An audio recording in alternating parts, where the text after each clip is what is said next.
Hello folks, this is Sal. Today I'm going to talk about SharePoint 2013 apps and the reason why we should use apps or why Microsoft released apps. So as you guys know now, as per 2013, SharePoint 2013, there are three ways of developing solutions using SharePoint. So the one is farm solutions, the second one is sandbox solutions, and the third one is SharePoint apps. Question: why apps? Why farm solutions or sandbox solutions enough for our SharePoint custom development needs? What's the problem this new app model is solving? So we can talk about that, and I'm going to present some issues which are the major reason why Microsoft has released this new app model. So the first one is this about farm solution is that the code runs in w3wp.exe, which is SharePoint worker process. So if you run any code using a farm solution, your code will share this process, which is the SharePoint main process, and that's not a very good thing from the resource point of view. Now, number two is sandbox code runs within the SharePoint worker process, which is SPUC worker process. So in this case, when you run a sandbox solutions, your code runs in your SPUC worker process, which can.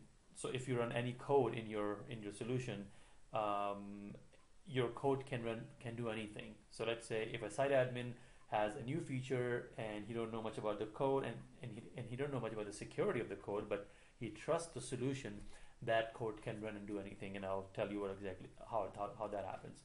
A third one, the third point is these solutions raise issues with SharePoint environment stability. So what happens is when you run these codes, they can actually come up with a lot of issues with the environment stability. So let's say if you run a farm solution or a sandbox solution, in their environment boundaries, this code can do anything, whatever it's written in the code. So there is no way a SharePoint can stop. So let's say if this code would try to delete some data, SharePoint cannot stop it. So that's a risky thing. There's no security mechanism which can stop malicious code. So that's one of the biggest reasons. Now on this slide you can see the farm and sandbox solutions raise issues with SharePoint environment stability, which we have discussed before. Migration of these full trust solutions would be a pressing issue the next SharePoint version. So that's one of the biggest issues, that when a customer wanted to migrate SharePoint solution from one version to the other, because it's heavily customized, and it's a solution built for that specific version. What happens is when you try to migrate it, you have to rework for the whole solution. So that's one of the biggest issue. Customers usually postpone their SharePoint migration to years due to involved work, and I've seen it myself. I've worked on almost 7 different SharePoint migration projects, and what my experience is, that's very true. Company come to a solution pretty late because of a lot of issues of SharePoint versioning, and because a lot of issues tied with the SharePoint customized solutions, because they have to write the whole solution from the scratch as per the new object model or the new SharePoint version. Security and permission issue due to code running under user identity who deploy the code. Exactly, that's what I've said before. Security and permissions, because whatever the code you're running, that can use. If it's a sandbox solution, that could be limited, but if it's a farm solution, that can do anything, because it used the person who deploy the code. It used that person's identity. So if that's the SharePoint admin, you know what I'm talking about. That code can do anything.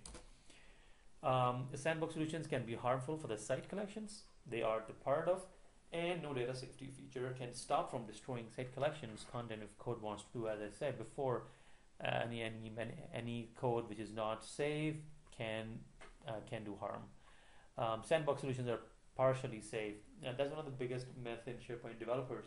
They think that sandbox solutions are completely safe. Now I know that you cannot run a sandbox solution on a web application or on a farm level, but what about that one site collection you're running your sandbox solution at? What if that code has something in it which can delete data, which can do some other harm to your SharePoint environment. So it's still not very safe. Sandbox cannot impersonate and can be very limited for the current user. As I said before, Sandbox cannot be use user identity, cannot impersonate. Sorry, Sandbox cannot impersonate and could be limited. So if the current user has no permissions, that solution is not going to work for you. On the other hand, farm solutions can impersonate and can do anything with elevated privileges. So in this case, if you run your farm solution, they can go and they can elevate the privileges, even though the current user don't have those privileges, and it can do anything, and that's harmful. So that was a quick note, a quick bit on SharePoint 3 development model. In my next video, I will explain what's the biggest benefit of apps and how we can use apps. Thanks very much, guys, and I'll see you in the next video. Bye bye.